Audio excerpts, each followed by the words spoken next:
Welcome, kia ora everyone, and namihi nui kia koutou katoa.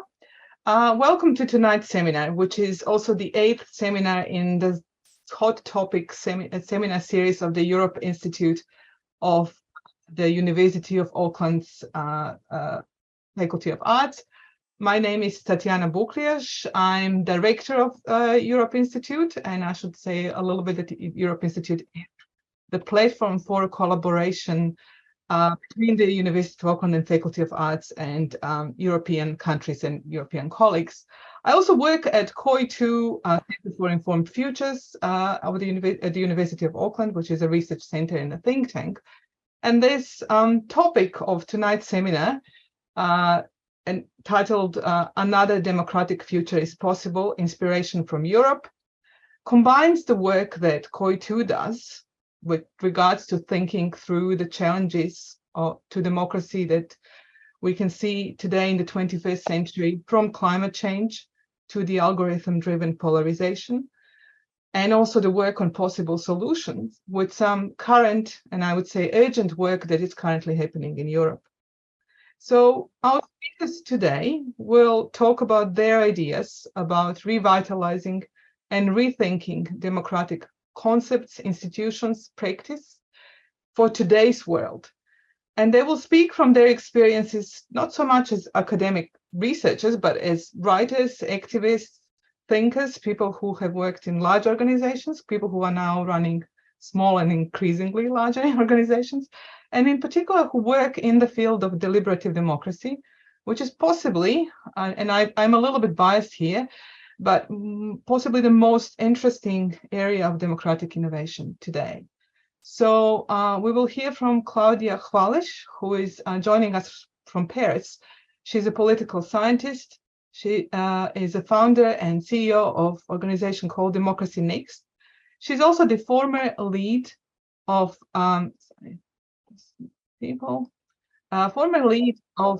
OECD's work on innovative citizen participation. And she has advised governments and organizations around the world on how to design and implement successful deliberative democratic processes. She's the author of the book People's Verdict, Adding Informed Citizen Voices to Public Decision-Making. Then we will also hear from Jon Alexander, who is joining us from London or very near London. He's also a writer, activist, strategist who has worked extensively in the field of citizen engagement and participatory democracy. His book, Citizens, Why the Key to Fixing Everything is All of Us, was published last year, and I know it's actually quite widely read in New Zealand as well. And Jon actually was here just several months ago. So this book explores how we can reimagine and redesign our institutions to involve people in shaping the world as citizens and not as consumers. And as a founder of the New Citizenship Project, he has worked on a number of high-profile campaigns and initiatives that are aimed at promoting citizen engagement. I think very recently, a People's Plan for Nature in his native United Kingdom. And also with me today, someone that people in New Zealand will probably know quite well is Max Rashbrooke, a writer, researcher, very well known for his work on democracy and inequality. And Max has a long-standing interest in deliberative democracy. So Max will be leading the conversation with Claudia and Jon tonight. And before I hand over to Max, just a few remarks. As I said, this event is recorded, and after the seminar, it will be available on the University of Auckland website, and the link will be shared to attendees and on social media.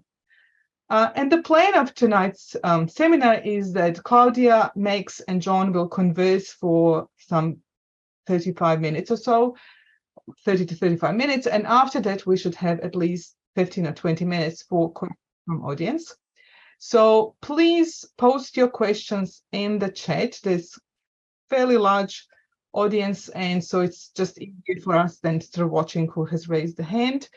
And I'll do my best to have as many of these questions answered as possible. And that's, I think, all from me now, and I'll just Max over to you. Great. Well, thanks very much for that introduction, Tatjana. Welcome again, everyone. Namihi nui.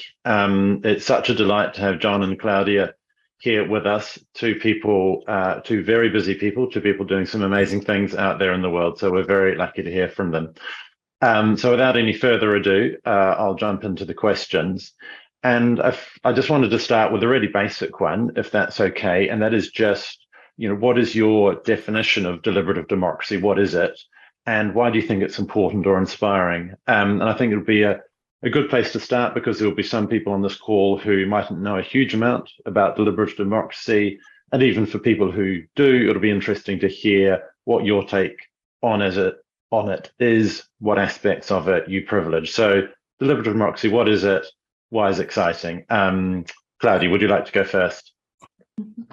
Yeah, sure. And thanks very much, Max and Tatjana, for having us here today. It's lovely to be kind of virtually with folks in New Zealand and Australia, and it seems other parts of the world too. So deliberative democracy. Well, actually, first of all, I'm not sure whose background has the beeping noises. I don't know if that's just me who hears them, but if it's possible to turn those off, that would be great. So deliberative democracy. Well, first of all, democracy, when we're talking about that, refers to people power in its most basic kind of definition. And then when we're talking about deliberative democracy, adding on to that aspect of people power is this notion that decisions or collective decisions should be shaped by deliberation, meaning that there should be shared information, shared evidence, a consideration of different perspectives, different points of view. And the defining part of deliberation is about working towards finding shared common ground. And so deliberative democracy, in a kind of simple way of thinking about it, is believing in the fact that people should have power and that their collective decisions should be shaped by deliberation. And so today, the kind of manifestation that we have of deliberative democracy most commonly is through things like citizens' assemblies and citizens' juries, consensus conferences, citizens' panels, these sorts of assemblies that bring together broadly representative groups of people from all walks of life and create the conditions for them to be able to grapple with the complexity of an issue, to hear from different points of view, hear from different experts, consider the trade-offs involved, and then do the hard work of finding common ground on a shared set of recommendations around the issues that they're working on. So I'll leave it there as a definition, and we can open up from there. It's a funny, I'll just jump in, like, it's an interesting question, and it's funny, it always makes me think of, like, I was talking to someone the other day about, like, what's the adjectival thing? So when you talk about vegetables and you say that there's organic vegetables and then there's normal vegetables. Well, what if there were normal vegetables and like pesticidal vegetables?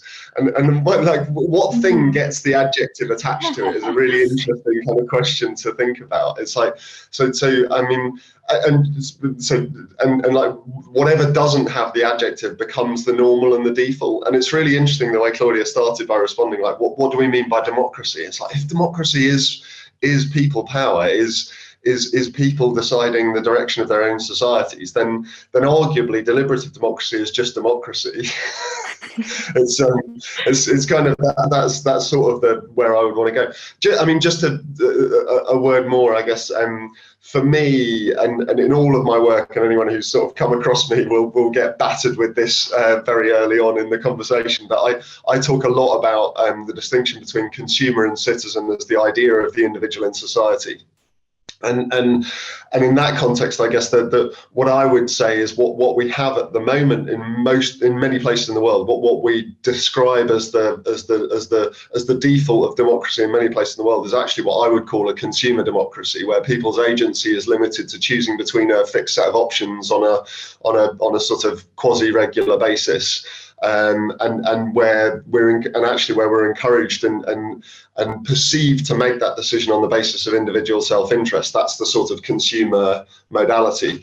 And a citizen democracy, which I think is bubbling and emerging in lots of different places in the world, and deliberation is a key ingredient in that, is a democracy where actually we are sources of ideas and energy and resources, and we are contributing to the understanding of what's best for everyone, and actually we're involved in an ongoing basis. So and I think maybe that's that distinction, and then this little thought experiment about what do we really mean by democracy, let alone deliberative, is maybe where I would go. But yeah, and that's an interesting reflection, Jon, because of course the thing that we normally just call democracy has a whole set of presuppositions about what that is. But when it's only called democracy, all those adjectives are invisible, effectively, aren't they? Whereas when you're doing the deliberative stuff, you have to constantly make it visible. But that's a lovely answer. And one of the things you said there recalled something I think I read in one of your works, Claudia, that this form of democracy sees people not as a threat, sees ordinary people not as a threat, but as a resource to be drawn on. And I've always liked that framing.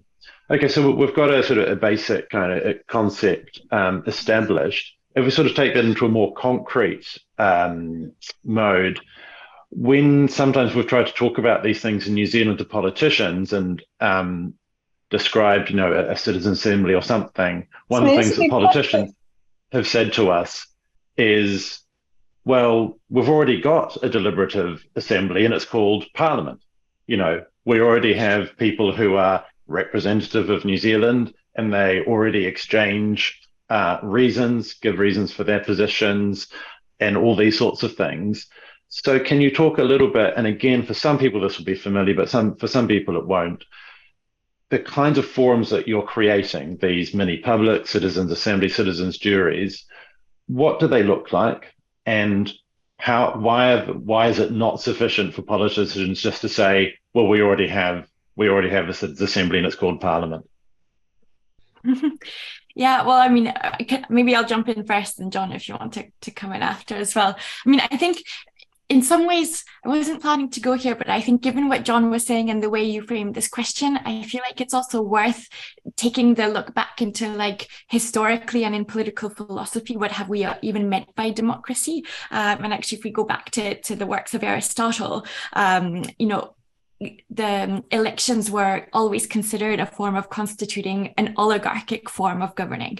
And democratic forms were through either mass participation or through sortition, meaning random selection of people. And for centuries in political philosophy, this kind of thinking was the most common way of conceptualizing things. And it's only very, very recently, in the long span of history, after the French and American revolutions, that we started to apply this word democracy to refer to an electoral system that was set up with an intention of actually being oligarchic.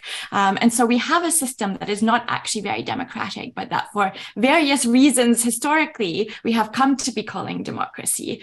And I'm not saying that we don't necessarily need any form of elections or elections-based forms of governing, but just that's not actually pure democracy, if that's what we're after as well. And what citizens' assemblies are doing are bringing in actually a more democratic form of public decision making, because there's the premise actually of political equality, that everybody has an equal chance of being selected to be part of the assembly. So it's not about having an equal chance to vote, to have someone go and represent you. You have an equal chance of actually being the one representing others. So it's a very different kind of conception and thinking about people's kind of agency and political rights and civic rights and everything. And so, I mean, I don't know, this is maybe going into a more philosophical direction, but I think that these ideas that matter as well. And I think that there is something that kind of resonates with a lot of people, that like actually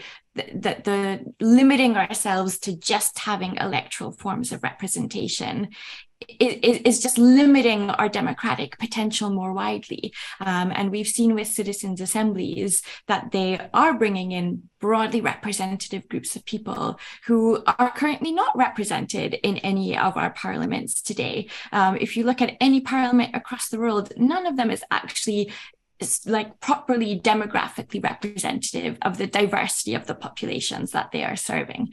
And I think this is problematic. And I really do believe in the need to be creating democratic institutions that recognize people's political equality, that recognize people's agency and dignity and capacity to be able to be playing that role in decision making, and create the conditions that actually enable us to be leveraging our collective intelligence as well, and deliberate to be finding common ground on the shared pressing issues that really face us all as a society. So these for me are some of the kind of fundamental reasons that animate the beliefs in deliberative democracy and in wanting to see citizens' assemblies taking place, but also institutionalized and genuinely empowered as much as possible as well.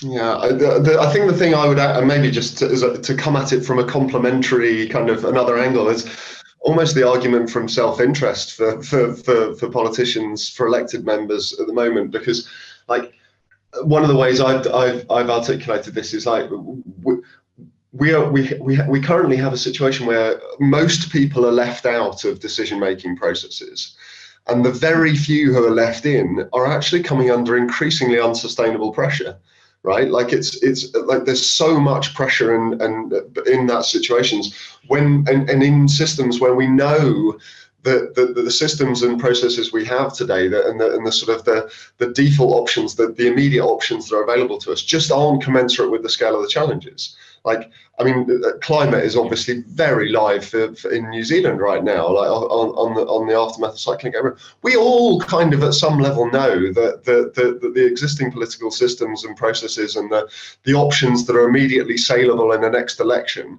just are not commensurate with the scale of that challenge. We all know that at some level, and the result of that is actually if you can get to the stage of being honest about it, is a really unsustainable pressure on those in positions of power.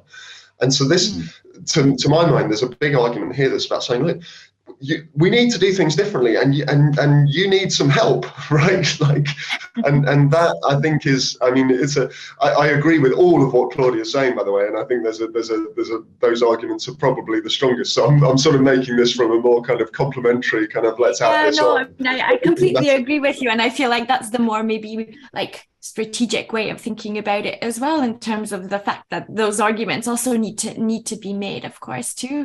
And I just want to make it clear that I'm like, with what I'm saying too, I'm by no way kind of demonizing politicians either, because I really feel that like people who are going into office and running for office, especially in today's political climate, are people who really, you know, are motivated to try and like make the best for their communities and make change happen, and have a lot of really good intentions. Like, this is really a systemic problem, and that's why we need to be thinking about this in a systemic way, and thinking about new institutions and approaches and methods and processes that can enable us to get to a different form of collective decision making.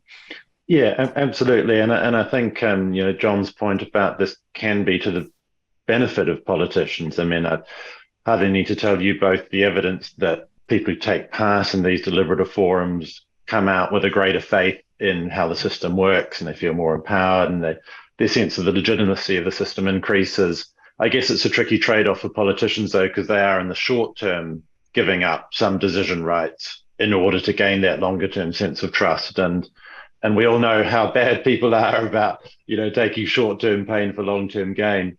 But that sort of taps into something else I wanted to ask you about. Last year, I spoke to a guy called Grégoire Fraty, who took part in the French Climate Assembly, which will be known to some people on this call, but for those who won't, it was a really inspiring attempt at really taking the Citizens' Assembly model to the next level. 150 people who spent, I think, 9 months or so deliberating this question of how can France meet its climate change targets.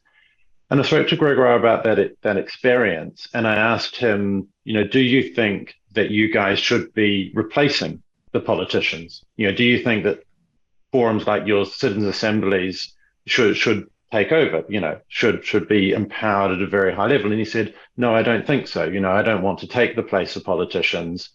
I wanted our work to be advisory. On the other hand, I know there are people in your fields, Claudia and Jon, who would say, no, actually, we should be doing away with elections entirely. People have written books called Against Elections. So there's a whole spectrum about, are you trying to replace representative democracy, or are you trying to add some more parts into the democratic ecosystem, if you will? Where do you guys stand on that, admittedly very large question? Shall I go first as well, or do you want to jump in? I feel like I've got quite a nice pattern of you go first, I say something something commentary additive, and then you qualify and make it all sensible again. No, well, I mean, I think that, well, first of all, to go back actually to the very specific context of France that you were mentioning as well, you're referring to one conversation with one of the assembly members, but that view was very heterogeneous amongst that group of people actually as well. And I'll share it in the chat afterwards, but there was a poll that was done in 2020 or 2021 by Sevipov in Germany, France, the UK, and Italy, amongst a wider, like a representative sample of the wider population. And they found that around 2/3 in each country wants the recommendations of citizens' assemblies to be binding on government. And this is quite a big shift in public opinion as well, because some of the first polling that I had done for my earlier work back in 2014 and 2015 had found that most people wanted them to be advisory. And so I think that as there have been more kind of high profile examples and more of these examples more generally, and people have seen actually the potential impact, have seen that actually everyday people like them, if you create the conditions to be able to really delve into that complexity of the issue and have the time to learn about it and consider it, they're more than capable of actually coming up with very sensible propositions. And not only that, also original and often more ambitious propositions than what the government would be willing to do otherwise without such a process in place. And so I do think that there is a shift more widely amongst the wider public as awareness and understanding of what citizens' assemblies are and their potential has grown. And for me personally as well, I mean, the work that I was doing at the OECD had looked into around 600 examples of these assemblies around the world. And then I've been involved in the setup of some of the first institutionalized models as well. And it's been actually through the process of doing that work and looking into the evidence that I've become convinced that while it's been really great to have had all these one-off assemblies which have shown us what's possible, what needs to be in place in their design for them to really be effective and democratic, they've also really shown us the limits of doing things in a one-off way. And I think if we're really thinking here about the bigger picture and the wider crisis of democracy, the polarization, lack of trust, the kind of stuckness on decision-making on a lot of issues, it's not going to be with one-off assembly with 100 people that will transform democracy. But there's a whole other potential that opens up if this is something that becomes a permanent part of the way decisions are being taken and people are actually empowered to be taking those decisions. And of course, that necessitates thinking about accountability mechanisms and what really needs to be in place for legitimacy and so on. But those are not unanswerable questions. And I really feel like these merit real serious experimentation and testing in that direction as well. I feel like I want to nudge you, Claudia, just to say a word more about maybe Paris or Brussels specifically as examples, just to bring that to life a little bit. Yeah. So yeah. A good point not to make assumptions as well of people knowing this. So let me go back to the first place that has set up a first permanent citizens council. So it's in the region of Ostbelgien, which is the German speaking community of Belgium, about 80,000 people, but Belgium being Belgium, this region has regional competencies about the equivalent of the Scottish government, to put that into perspective. So they have a parliament that has 25 people. And back in 2018, the president of the parliament and the president of the government came together, and after having done one-off citizens assembly on childcare issues, which really helped them get to some new solutions on that problem, wanted to make this a permanent part of how their democracy was functioning in Ostbelgian. And so they had approached actually David van Riebeeck, who wrote Against Elections, which actually has a misleading title because he's not actually arguing against them directly, but anyways. So they contacted David van Riebeeck, who convened this group of experts that I was part of over the course of 3-4 days.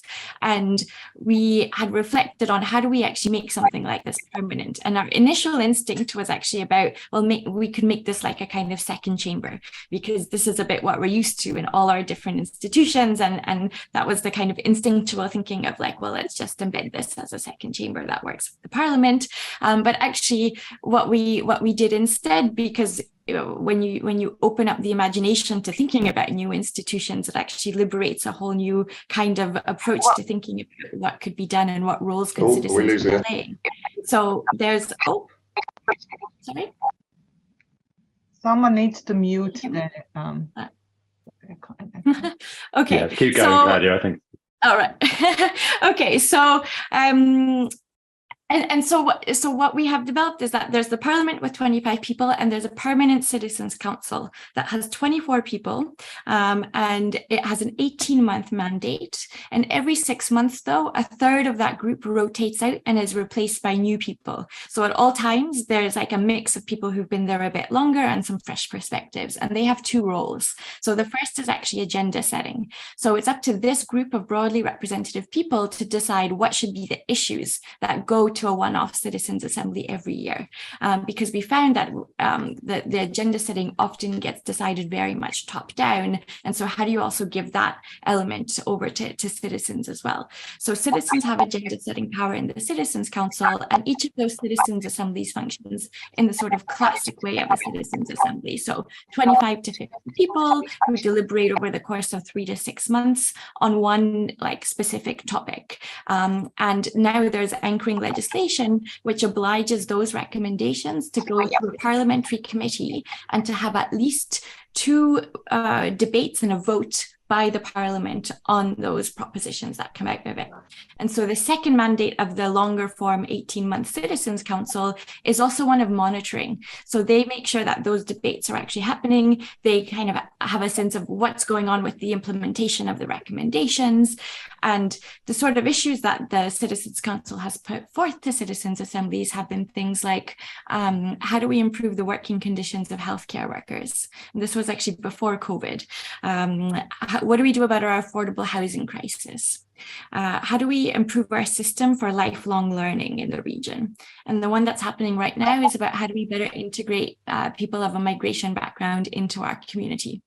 So these are the sorts of issues that people come up with when they have agenda setting roles. And we see that now with this system, it's also created a whole new set of accountability measures as well, because there is a requirement really for there to be response and follow up from the parliament. It doesn't mean they're obliged to accept all the recommendations, because that's like where the limits of the Belgian constitution like stop the maximum power being shared, because we were working with a constitutional lawyer in the room about this actually. What's the maximum amount of power that could be devolved to such a new institution within the limits of this? But it's still creates a system where there's also a moral responsibility and accountability to the citizens who have spent a lot of time working on those propositions, to be taking those seriously, to be responding, to be providing the rationale. And, again, we have all these examples of people coming up with quite sensible and important propositions to these issues. So, yeah, sorry, a little bit of a longer answer, but that maybe makes this all seem a bit less abstract as well. Yeah, I think it's really important to put a concrete example into the room. I won't say too much on this question, but the thing I maybe wanted to say was I think that there's we live in a world where people we're sort of polar, like binary, creating binary options out of things, or sort of binary situations where it's like, is it elections or is it this? And actually I think the key point maybe that comes through from these sorts of examples, but also from the conversation we're having so far, is it's much more. what I think both Claudia and I would probably say is elections are too central to our existing conception of democracy, and actually they have become kind of exclusively definitive of our existing conception of democracy to a large extent. Like, and it is incredibly important that that centrality kind of shifts. There need to be more ways, but I don't think, to be honest, I don't think it's terribly helpful to go, right, it's not like we've gone, elections, like, oh, screw that, like, let's have something else instead. It's much more like it's like, if democracy is the potential of democratic participation is all of this, and we're only using this, it's like, come on, guys. So I think that's the way I would want to conceptualize it. It's not like we've been eating pizza and we ought to throw the pizza away and have a burger instead. It's like we need to be in the buffet, right? Like it's I don't know, that's a horrible metaphor. So I don't think I should use that one. Yeah, and maybe just the only thing to add on to that, it's also why I'm not really convinced by some of the propositions of people who be like, well, let's just replace our elected officials with people selected by lot in the institutions that we have today. I feel like that lacks a bit of imagination and doesn't even get to the core of the problems that we have. I really think it's like I was trying to illustrate a little bit with the example, we need to also open up the imagination to what kind of new institutions we want and we need, and we could be also developing for, let's say, another era, because the institutions that we have as well were developed, in another century, another moment in time, and also with another set of intentions in mind as well. So, yeah. Maybe it's worth saying as well, I guess in a way I see, and all of these characterizations are oversimplifications, but in a way I see my role and some of the work I'm trying to do as sort of trying to find the intervention points that will sort of open these things up. So in the UK, we just run this, we're working on this campaign called the People's Plan for Nature, and we are using a kind of one-off assembly process, and we're using it from outside of government even.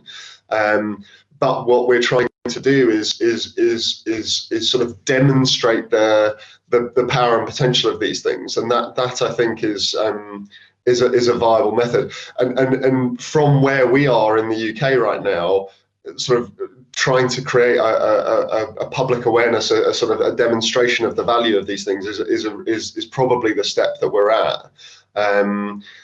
But then when we see opportunities to take a more kind of propose a more institutionalized, a more sort of permanent standing approach, then we're jumping on those as well. There's a really interesting conversation building in the UK right now around the governance of the BBC. So if the BBC is arguably becoming increasingly kind of politicized and becoming fought over by in political circles, well, actually, a kind of a standing citizens' assembly as part of the BBC's governance structure, it offers a very interesting and potentially powerful way to find an alternative to those things.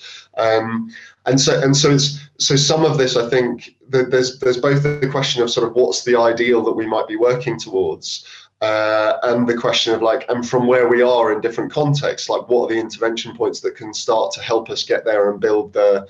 And I think that sort of visual metaphor of kind of going from this world of participation to this world of participation is one that's quite helpful, because there might be different ways to sort of break out of that very limited conception. Yeah, and can I pick up on that, because that leads into another question that I wanted to ask you both, which is about participation specifically. Because I mean, there's a critique, and you'll both be very familiar with it, that one can emphasize deliberation too much at the expense of participation, because of course, and again, just very, very obvious to some, but the kind of, the really high quality deliberation you're talking about is only possible in very, very small forums. And even if you have these institutionalized citizens' assemblies, and thanks for talking about that, Claudia, because I think that's incredibly exciting. The number of people who are going to take part in those, of course, is still relatively small.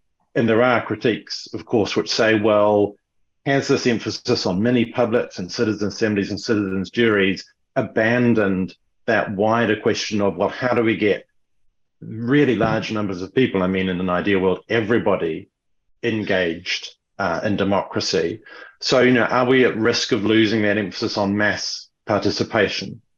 How do you respond to those points? Happy to jump in as well. Well, I mean, I think there's a few things there, because it's also like that makes it seem like it's a black and white thing, like either you have participation or you have deliberation, and it's not possible to do both. And if you want deliberation, you're anti-participation. And I think that's just, I mean, we obviously need elements of different things working together, but where I'm not convinced is this idea, actually, even on the premise of the fact that everybody needs to be involved, because we cannot, nor do we want to all be involved in every single decision all the time. Like, I think there needs to be some sort of way of rotating that responsibility for decision making in a fair and legitimate way. And that's where I really believe in sortition with rotation, and why, even with institutionalization, I think we need to open up the imagination to, like, when I'm thinking about another, like, let's say North Star kind of future, it's about where, for every single kind of ministry at different levels of government, on all sorts of issues, at the same moment in time, there's different assemblies that are happening. And we could also imagine actually these forms of governance being incorporated more into other kinds of public institutions and other organizations that affect our lives as well, like in our schools and our workplaces and public banks and other sorts of institutions. And so it's not that everyone needs to be involved in everything all the time, but that we take turns, and everyone at least once or twice in their lives plays a really intensive, meaningful role. And then they know that others are involved in other issues that are affecting us. And I think that we need to have, nonetheless, some form of connection to a more participatory input phase into any citizens' assembly as well. So part of any evidence that gets considered in an assembly should also be inputs from a wider public on that issue as well. So I think, it's not either or, it's not black and white. There's a lot of nuance here. And I really believe in the centrality of actually, this is another form of representation with the deliberation in citizens' assemblies that's going on, but that also needs to be in connection to more participatory processes and even forms of direct democracy in some cases as well. Like we've seen in Ireland, when it's concerned constitutional issues, the end point is not there, but also with a referendum afterwards. So, I think we need to work with the complexity of that.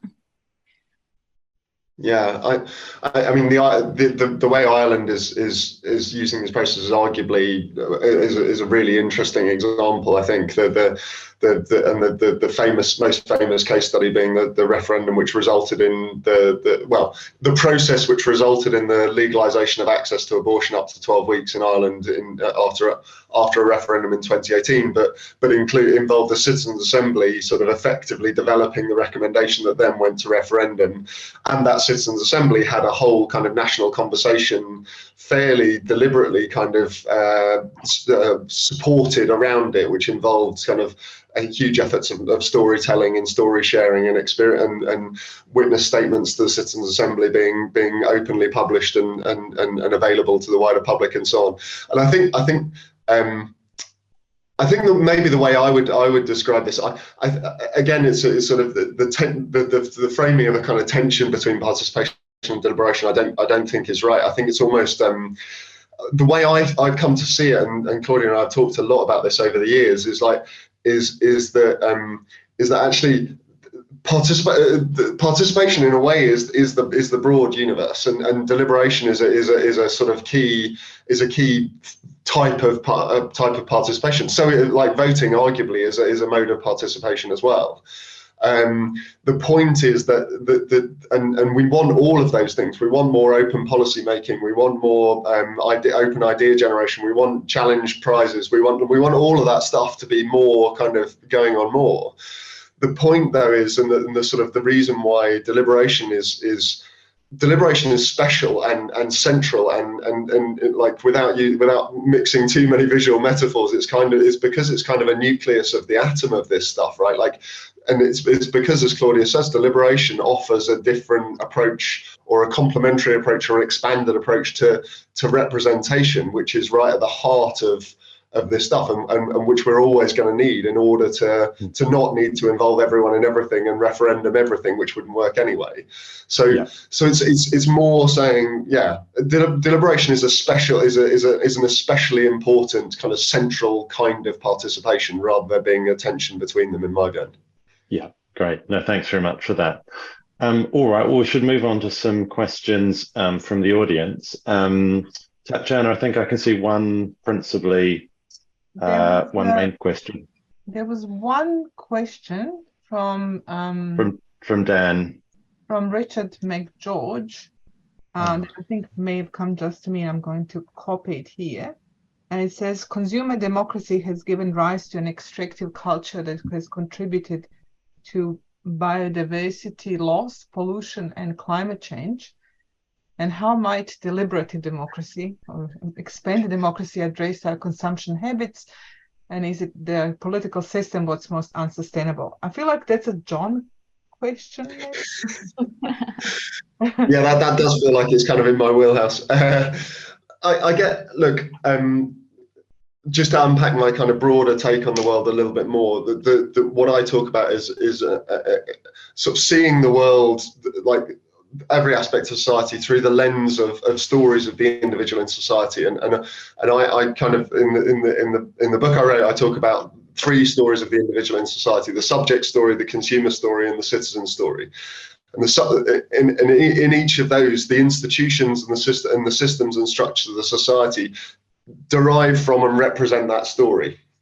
I'm being very brief with this, but the consumer story that we have been deeply trapped in for 80 years or so, or deeply lodged within for 80 years or so, but only for 80 years or so, is one in which the idea of the individual is one that says that we are kind of narrowly self-interested creatures. We're independent, isolated individuals. That success is the pursuit of material standards of living, and that's sort of who we are, and that story manifests in every aspect of society. So it manifests in consumer democracy, where our role is to choose between options and do so on the basis of individual self-interest. It also represents in shareholder capitalism, where the right thing for a business to do, the Milton Friedman logic of the social responsibility of businesses to maximize its profits is absolutely in that space.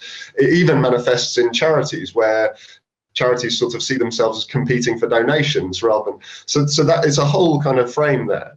And I think the broader point, the way I see this, is that we are living in a moment when that story, like that underlying story, simply cannot fix the problems which it itself is, which are symptoms of the story itself. So you can't solve a crisis of loneliness and mental ill health from within a story that says that people are independent, isolated individuals by nature. You can't solve a crisis of inequality from within a story that says that success is a matter of climbing a ladder and competing with the other. And most fundamentally, you can't solve an ecological crisis from within a story that says that humans are separate from nature and when we need to accumulate material possessions. So the idea of the citizen story is to say, actually, like, what if we step into, and one of the things I enjoyed most, and maybe we'll talk a bit more about this in this conversation as well, is spending time in New Zealand and Australia with Aboriginal and Maori peoples, and understanding a very different idea of the individual that builds out into different decision-making processes. But those decision-making processes are symptomatic of a different relationship to self, other, and the world. Sure. And Jon, and can I just, sorry to interrupt, that's a really good point, and I wanted to pick up on it. One of the you may have encountered this coming here, but certainly part of the discussion here in New Zealand is some skepticism or reservations about things like citizens' assemblies and citizens' juries from Indigenous peoples, who can look at them and say, well, this is just yet another forum in which, if it's demographically representative, we'll be in the minority, and our views will once again potentially be overridden by the majority. Have either of you had experiences of grappling with those sorts of questions in the work you've done? And if so, how have you been able to resolve them? Do you want to go, Claudia, or? Yeah, so sorry, just to make sure I understand correctly the question, in terms of like situations where there's a minority of a population that's affected by an issue, and how do you then go about addressing it in a sort of fair way? Is that right? Yes, it's got particular relevance here because of questions about indigenous sovereignty. Right. And things like that. But it's a much broader question also about minority rights in a majoritarian decision-making system. Yeah, no, indeed. Well, I mean, this question comes up quite a lot, and I feel like it's one of those things that will never have like a right or perfect answer, and really actually also necessitates us deciding on what are the right ways we want to design this that feels fair and legitimate to us as well. I mean, I come from Canada, and similar sorts of questions actually about Indigenous people's rights and involvement in these assemblies has come up, because there have been, I think, over 30 citizens' assemblies in Canada so far, where this is a question each and every time about what is the right proportion of how do you involve people. And so usually there's some mix of slight overrepresentation of Indigenous groups within the overall assembly, not that it becomes to the point where they're there to be like representing their group rather than participating as an assembly member equally, but to make sure there's at least adequate representation. And then on top of that, making sure that in the assembly process, as part of the stakeholders, so to speak, there's also space and time and room for all sorts of minority groups, not just Indigenous groups, but others, to also have a chance to make sure that those voices do get heard.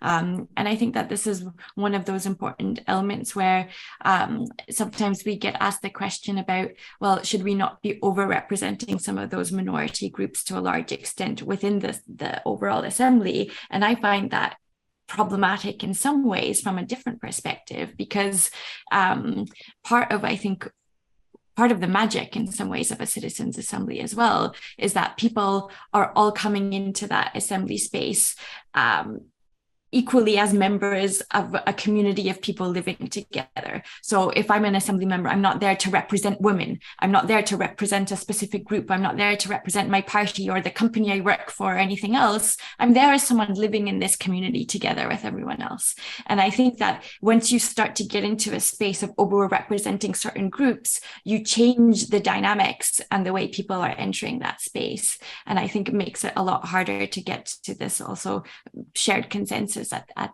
the end of the process as well. But I recognize that these are questions that like merit surfacing and discussion as well. So I mean maybe just a word I'd add. I think the one of the things I would want to underline is that actually these sorts of processes are much more reflective of Indigenous decision-making processes. So one of the ideas I was introduced to when I was in New Zealand was that I'm going to say the word wrong, so I apologise to anyone present. But the concept of the papanaho, which apparently is the meeting place between the two hulls of an ocean-going canoe, an ocean-going waka, where when sort of a key moment of figuring out what to do next came about, that the people would sort of gather at that point and hear from the different wisdoms in order to make the decision about where to go next. And I think like understanding that like I think that there's both a question of representation, but there's also a question of process. And actually, like, this is a really new space, and what we shouldn't do, and I know, and Claudia and I have talked a bit about this as well, like, what we shouldn't do is just sort of put different people into the same rooms and structures and behind the same desks and with the same kind of protocols as we've had, as have been the case in electoral democracy situations. We're not trying to plop citizens into those places. I think sort of stepping back or not necessarily stepping back, but experimenting and understanding and involving and drawing on the wisdom of, like, humans have been making decisions collectively for tens of thousands of years, and reflecting that and drawing that process wisdom as well, I think is really important in this. Great. All right. Tatjana, do we have time for one more question, do you think? Yeah, I think so. I'm just trying to decide which one is. I'm just looking. Sorry. Sorry, having some mouse problems. There's so many that clearly there's a lot of interest and appetite, and I'm just trying to even. I don't know if there's anything that grabs your attention, because I can't sort of decide which one. But we had, for example, question: what about direct democracy in this space? Should there be more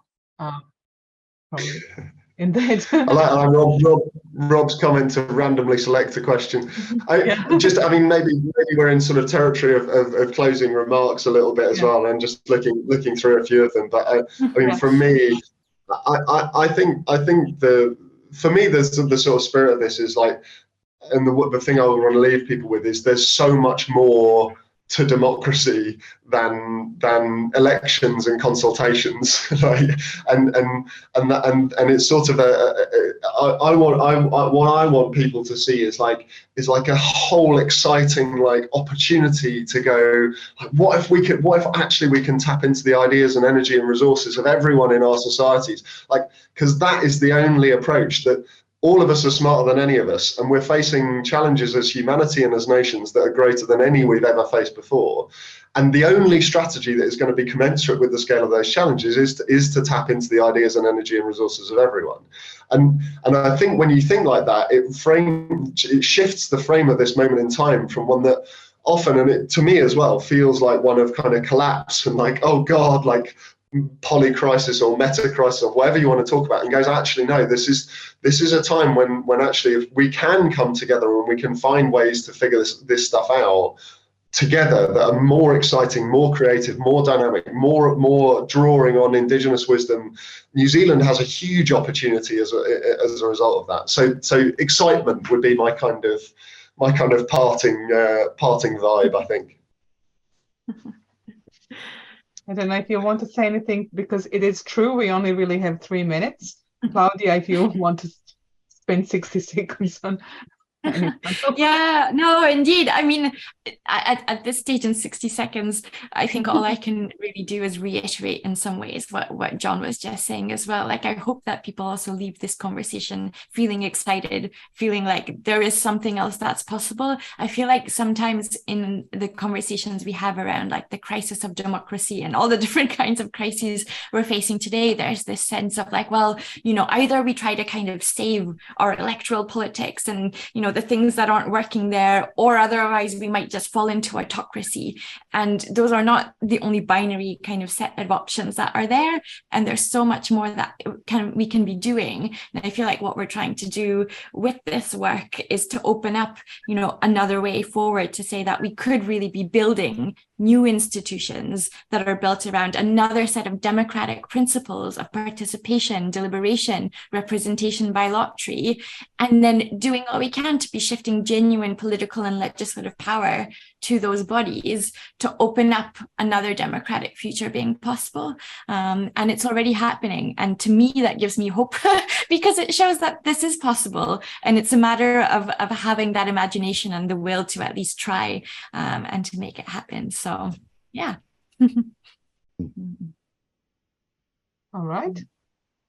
I'm just going to then thank everybody. So I don't know unless you wanted to say something, Max, before I go into my... No, only to thank both Claudia and Jon, and also to thank everyone who's been taking part in an active discussion in the chat section, which I think has been lovely, has possibly answered some questions.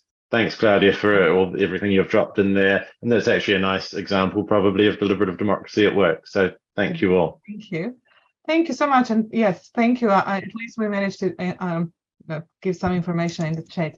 I should just say that if you're interested in these conversations on sort of European hot topics and inspirations from Europe, please, I think you need just to like our Eventbrite page or something, and then you'll hear about our further event if you're interested in deliberative democracy in Aotearoa, New Zealand, then you can visit the website that I posted, Complex Conversations NZ. This is the website of the project, the bigger kind of program that we're doing in Koi2, and sort of just telling you something about the projects that we are involved in. And there's an email down there if you want to stay in touch. And there's lots of other information, and maybe we can persuade Jon and Claudia to join us again to see in maybe in a year or so. Great. Thank you, everybody.